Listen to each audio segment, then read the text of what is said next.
अरे आप आ गए वापस। Yes. आइए आइए आइए यार, बहुत इंतजार किया आपका, लोग तरस रहे थे आपके लिए। देखो लोग चाहे जो भी कहे ना, आप सबके चहीते हो। Thank you. आप अंदर आइए, फ्रेश हो जाइए। नहीं, अरे इसकी कोई जरूरत नहीं है, मैं 3 महीने के लिए आया हूँ बस। 3 महीने? अरे ये क्या मेहमानों वाली बातें कर रहे हैं यार, आप तो सदस्य हो इस परिवार के। हाँ, लेकिन मेरे वजह से बहुत प्रॉब्लम्स हुई है, तो इसीलिए 3 महीने के लिए आया हूँ। अगर सब सही चला तो रह लेंगे हमेशा के लिए। न्यूज 18 की खबर के मुताबिक BGMI वापस तो आ रहा है, but only for 90 days. Okay चलिए, थोड़ी बहुत तो गुड न्यूज है, लेकिन सिर्फ 90 दिन। इन 3 महीनों में इंडियन गवर्नमेंट BGMI पे नजर रखेगी। क्राफ्टन को स्ट्रिक्ट रूल्स फॉलो करने पड़ेंगे, और वो अगर ठीक से हुए तो ही जाके BGMI प्रॉपर्ली परमानेंटली अनबैन होगा। But before we discuss any of this, पहले फैक्ट्स देख लेते हैं। मोस्ट BGMI प्लेयर्स अभी बिना सैलरी के स्ट्रीम कर रहे हैं। एक तरफ है गॉड्स रेन जैसी टीम्स जो नए रोस्टर्स उठा के गेम के रिटर्न की तैयारी कर रही है, लेकिन दूसरी तरफ है गॉड लाइक जैसे टीम्स जो गेम के रिटर्न के लिए नहीं रुक रहे। इंस्टेड गॉड लाइक दुबई जाके इंटरनेशनल PUBG टूर्नामेंट्स खेलने पे तुले हैं। BGMI से रिलेटेड बातें तो चलती रहेंगी, लेकिन दूसरे गेम्स में भी दिलचस्प बातें चल रही है। वैलोरेंट में ग्लोबल ई-स्पोर्ट्स की LCQ journey, Valorant challenger south Asia में वेलोसिटी का एलिमिनेशन, VCD एसेंशन का रिवील, और क्या रायट का नया CEO इंडियन है। CSGO में इंडियन प्लेयर्स जो इंटरनेशनल जा रहे हैं, इन सब चीजों के बारे में डिस्कस करेंगे आज के एपिसोड में। यह है esports this week, powered by Global esports.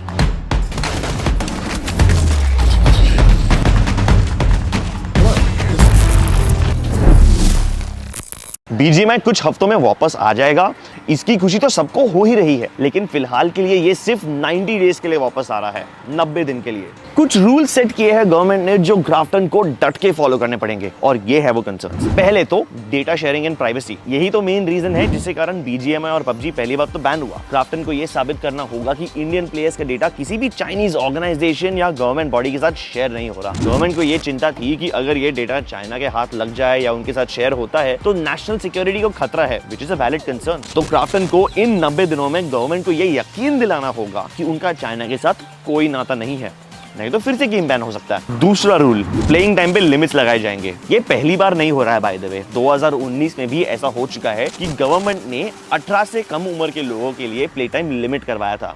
इसके कारण क्राफ्टन ने भी बिलो 18 के जो प्लेयर्स थे उन सबको दिन के 6 घंटे से ज्यादा खेलने पे पाबंदी लगाई थी, और अपने आप एक वार्निंग ऐसा पॉपअप हो जाती थी आपके फोन पे अगर आप ज्यादा खेलने लगो तो। अभी इस बार का ये रूल सिर्फ बिलो 18 वालों के लिए है कि ये सब पे लागू होता है रिगार्डलेस ऑफ द एज, ये तो फिलहाल क्लियर है नहीं। अब अगर ये सबको अप्लाई करेगा तो प्रो प्लेयर्स प्रैक्टिस कैसे करेंगे यार? अकेले तो दिन के 6 घंटे कुछ नहीं होते, उनको तो पूरा दिन प्रैक्टिस करना पड़ता है। Third rule, no violence, blood और गोर, नथिंग। तो ब्लड का कलर रेड से ब्लू या फिर ग्रीन कलर होगा। चलो ठीक है यार, ये तो इतना बड़ा प्रॉब्लम भी नहीं है, हम बिना रेड कलर के भी खेल सकते हैं। वैसे भी लोग ब्लड का कलर चेंज करते थे for better visibility, so this is not a scene. फिलहाल के लिए जो कैजुअल प्लेयर्स है ना, वो तो बहुत खुश होंगे कि चलो एटलीस्ट गेम तो वापस आया, लेकिन 3 महीने बाद क्या होगा? And more importantly, is this news enough to revive the ecosystem of BGMI? क्या इन 3 महीनों में कोई टूर्नामेंट्स होंगे? क्या इसके कारण प्रो टीम्स वापस मैदान में उतरेंगी नए रोस्टर्स के साथ? कम्युनिटी तो फिलहाल गेम के बारे में काफी डिवाइडेड है। गेम जब बैंड था,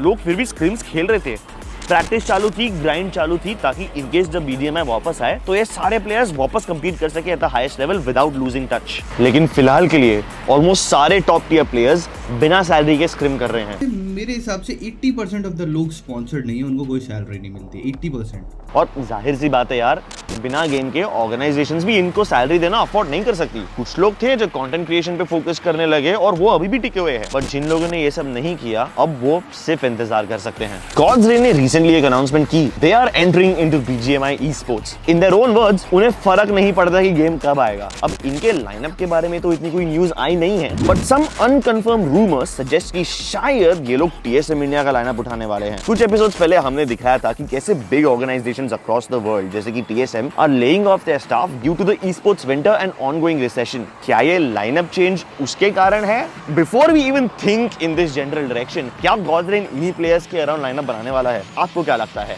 क्या होगा इनका lineup? Let us know in the comments below. So एक तरफ गॉड्स रेन गेम के रिटर्न की तैयारी कर रही है, पर दूसरी तरफ गॉड लाइक उसका इंतजार बिल्कुल नहीं कर रही। रिसेंटली क्राफ्टन ने अपने लाइव स्ट्रीम पे रिवील किया था कि वो दुबई में एक बूट कैंप सेटअप करने जा रहे हैं and that their players would rather focus on international tournaments instead of Indian ones. और जो लोग बीजीएमआई के ई स्पोर्ट्स सीन पे इतना फोकस नहीं कर पाए वो फोकस करने लगे कंटेंट क्रिएशन पे। श्रीमान लेजेंड्स ने ना खुद की एक कंटेंट ऑर्गेनाइजेशन बनाई है कॉल्ड इनफेमस माफिया। हालांकि ये अनाउंसमेंट आई तो थी फरवरी में, लेकिन recently according to his social media stories उनका बूट कैंप भी बहुत जल्दी तैयार होने जा रहा है। So big congratulations to them and we wish them the best of luck for it. जब बीजीएमआई था ना तब तो काफी सारी टीम्स अच्छे से खेल रही थी, लेकिन उसके जाने के बाद ये ऑर्गेनाइजेशंस क्या कर रही थी, आइए कुछ एग्जांपल्स देखते हैं। टीम सोल सिर्फ कंटेंट पे फोकस करने लगी, साथ में उनका पोकेमॉन यूनाइट का लाइनअप भी एक्टिव है और रिसेंटली उनके न्यू स्टेट लाइनअप ने बैटल अड्डा टूर्नामेंट में खेला। हमने भी अपना बीजीएमआई और न्यू स्टेट रोस्टर रिलीज कर दिया। ब्लाइंड ई-स्पोर्ट्स ने नए बीजीएमआई प्लेयर्स को हायर किया है, लेकिन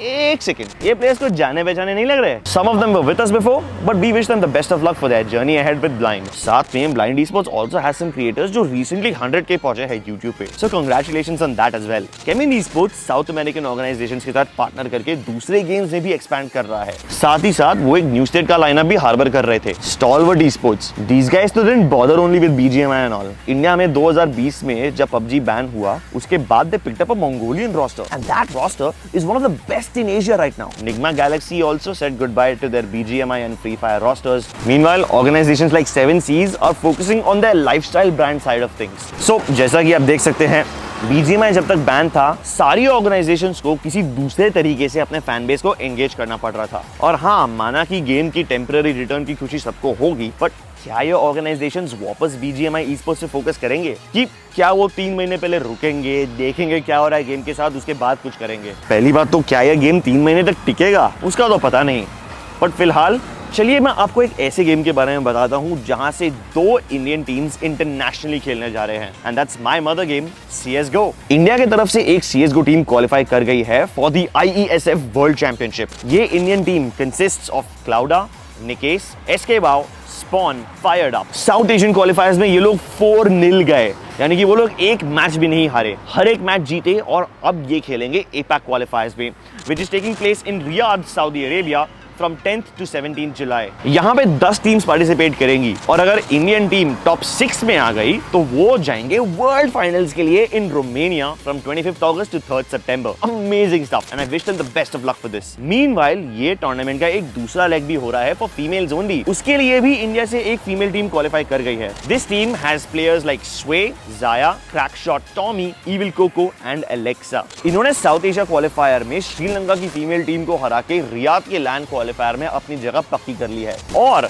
5 और देशों की टीम्स यहां पे आएगी और अगर ये इंडियन टीम टॉप 2 में आ गई तो वो क्वालिफाई कर जाएंगे IESF female world esports championship के लिए इन Romania. We have been scrimming against Fired Up's team, Ghost's team, Kingpins, a lot of teams actually. We've mostly focused on Face It because it's not easy to get scrims in CS:GO, and mostly to practice stuff that. Oh, by the way, Dav has been helping us to form our structure and stuff. Whatever he teaches us, we try to apply it and Face It.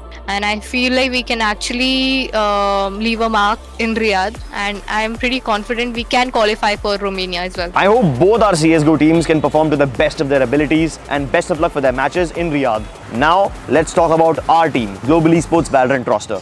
ये हफ्ते super weekend था and we had 2 matches, one against Detonation Focus Me and the other one against Team Secret. DFM के सामने हमारी team ने 2-0 जीत हासिल की and Kolkata was very kind to us. The watch party was amazing. Against Team Secret, however, we lost.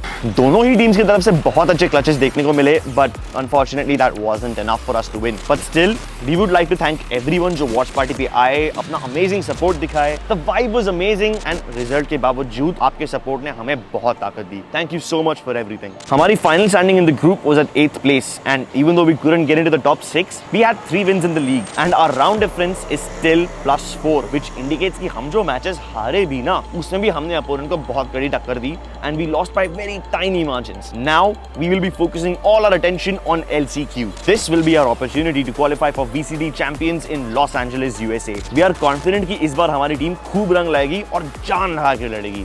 And as always, G Fighting. Riot has appointed Mr. Dylan Jadeja as their new CEO. Mr. Jadeja पिछले 12 सालों से Riot Games में काम कर रहे हैं. He first joined in 2011 as a chief financial officer and then added chief operating officer to his duties in 2014. And very soon he will be taking over as CEO. और वो handover की तैयारी already शुरू हो चुकी है. वैसे तो Mr. Jadeja is of Indian origin, but he grew up in Ontario, Canada. We congratulate him for this and we wish him the best of luck for this. Riot तो Valorant पे all in जा रहा है. हाल ही में VCD Ascension की भी announcements आ गई है. Pacific Ascension League होगा in Bangkok, Thailand and it starts on 28th June. Valorant Challenger South Asia से एक टीम क्वालिफाई होके Ascension के लिए जाएगी.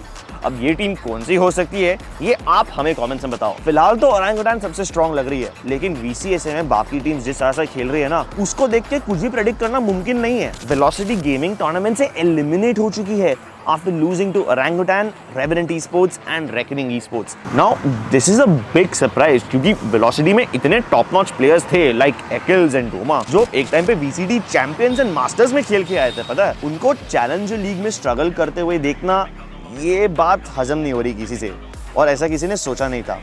Naturally, Velocity fans are sad about this. On the other hand, one can see this as a sign of Indian players of other teams improving well enough to take down some of the most experienced opponents in the world. So there is some positive spin to this. क्या होगा इस tournament में ये देखने के लिए नॉटमिन gaming के लोगो या फिर YouTube चैनल पे आ जाना. मैं भी आपको उधर ही कास्ट करते हुए मिलूंगा. These are all the updates from our side this week. BGMI के टेम्पररी रिटर्न से हाँ थोड़ी खुशी तो आई है, लेकिन ये खुशी थोड़ी अधूरी सी लग रही है. लेकिन ये सब के चलते हुए ऑर्ग्स भी अपनी तैयारी शुरू कर रही है, कुछ उसके वापस आने का, मीनवाइल कुछ उसके बिना कैरी ऑन करने का. मीनवाइल CS:GO एंड वैलोरेंट की दुनिया में भी बहुत कुछ चल रहा है and our teams are on a mission to make the nation proud internationally. आने वाले कुछ हफ्ते बहुत ही एक्साइटिंग होने वाले हैं और भी खबर लेके आएंगे आपके लिए अगले एपिसोड में. तब तक के लिए take care and G fighting.